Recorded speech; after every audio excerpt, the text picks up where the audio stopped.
Did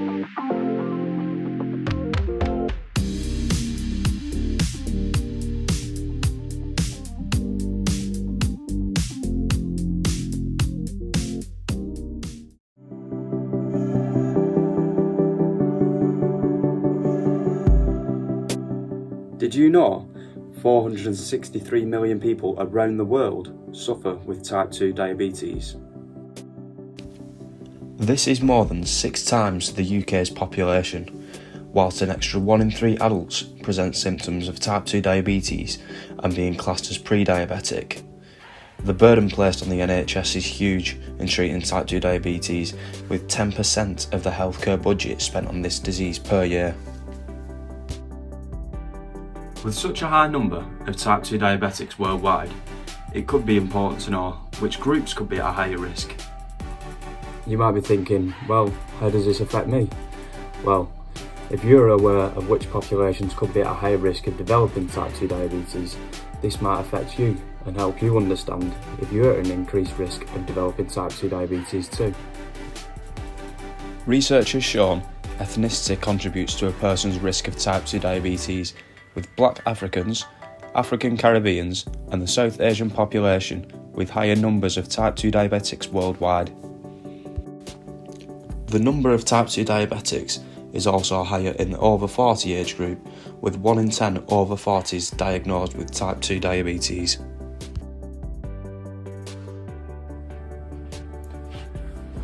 So far, we have established that both ageing and ethnicity influence type 2 diabetes numbers worldwide. But what about the preventative risk factors? A lack of physical activity accounts for up to 7% of the European type 2 diabetic population. With the roots of physical inactivity largely due to adults spending more and more hours sedentary at work, as research shows working more than 45 hours a week increases a person's type 2 diabetes risk by around 22%. Being overweight contributes heavily toward the number of type 2 diabetics worldwide, with those living with a BMI above 25 making up 65 to 80% of newly diagnosed cases. Obesity is caused by multiple factors, but one of the leading causes is socio-economic status. Type 2 diabetes and obesity levels were found to be much higher in children from low-income backgrounds, as the more affordable food, like pizzas and burgers, were of lower nutrient quality, with high levels of sugar and high levels of fat. Ethnicity, ageing, physical inactivity, and being overweight all pose significant threats to future health complications, with type 2 diabetes doubling a person's risk of cardiovascular disease. Therefore, making you aware of the risk factors that may lead to type 2 diabetes is the key to helping you lead a happy and healthy life.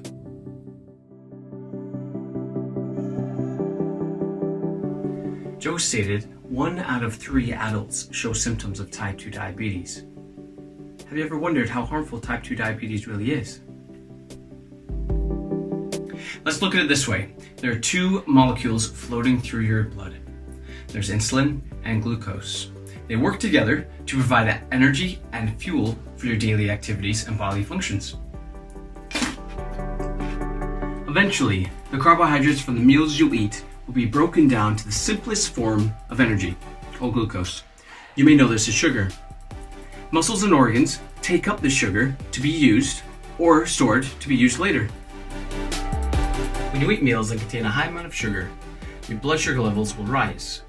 Without something to help bring that back down again, high blood sugar levels can be very dangerous to your health. This is where insulin comes in. Insulin is made in the pancreas and is passed in the bloodstream. It has a specific role of providing the right code at the surface of the cell of muscles and organs to allow glucose to be taken in. Once this happens, the muscle and organ has the right amount of energy to function properly. This code needs to be a perfect fit, or else glucose will be stuck within the blood and can lead to health problems. In type 2 diabetes, your body doesn't recognize insulin at the cell surface. To combat this, the body sends signals to the pancreas to increase production. Over time, the pancreas gets exhausted and potentially will stop producing insulin altogether. As mentioned earlier, high blood sugar levels can be detrimental to your health. One of these reasons is due to the increase in blood viscosity levels. Here's an example that may help you understand what can happen within the blood. These can be considered as different blood viscosities, or what I like to think as stickiness. As we can see, the fluid on the right clings to the spatula much more than the other two. It's like the concept of honey. The stickier it is, the harder it can flow. This increase in blood viscosity decreases the ability to deliver nutrients to vital organs within the body. The main organs and locations that are most affected are the eyes, the heart, the nerves, and the feet.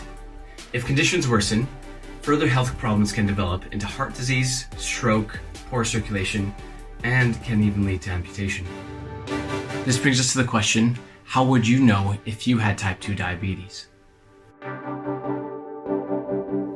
Understanding common signs and symptoms of type 2 diabetes may help you prevent any further damage. You may experience blurred vision, thirst, frequent urination, excessive fatigue, or have slow healing sores. If you experience any of these signs or symptoms, I would recommend that you consult with your doctor. Now you know the signs and symptoms of type 2 diabetes and how harmful it can really be. But I want you to know it can still be prevented and even put into remission if followed by the correct strategies and recommendations.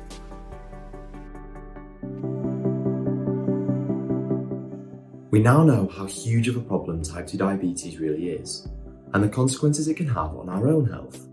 But what can we do about all of this? Well, don't worry, because type 2 diabetes is manageable and it's even reversible. Luckily, there are actually a few things we can do to tackle type 2 diabetes. One of the easiest and most effective is simply with the foods we eat. A healthy diet can help us to manage our blood sugar levels, control our weight, and generally makes us feel better. The problem here is that trying to eat the right food can be overwhelming for lots of people. Healthy eating can both be expensive and time-consuming, and sometimes it's difficult to know which food is healthy or not. Now, overcoming these barriers can be really difficult, but there are ways in doing so. Follow me to the kitchen and I'll show you.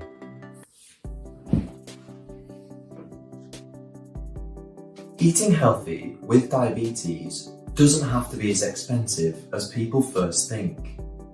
Our bus stops and TV ads are littered with 99p burgers and other cheap fast food, and at first glance, this looks great. The problem is, these burgers are full of unhealthy fats and have very few nutrients, which are important for the health of our bodies. But cheap unhealthy food has more calories, and so would fill us up more. This idea is actually wrong, as it's the foods high in fibre, proteins and whole grains that fill us up, not those high in salts, sugars and fats. With this in mind, swapping unhealthy options for cheap, nutritious alternatives is a great way to start saving money and eating healthily. Try swapping your salty crisps for some fresh cucumber sticks and hummus, or swap your sugary treats to a piece of fresh fruit and still satisfy that craving. If neither change is easy, simply swap your cordials for a no added sugar version and remove almost 5 teaspoons of sugar. Another issue a lot of people face when cooking is a lack of time. Choosing to cook with family and friends is a great way to help with this. It also means we can spend quality time with loved ones and teaches children important lifelong lessons to reduce their chances of developing diabetes too. For more useful tips like portion sizes and inspiration for healthy meals, visit the Diabetes UK website. And remember, eating healthily and losing weight with type 2 diabetes will help you to manage it, and it may even reverse it.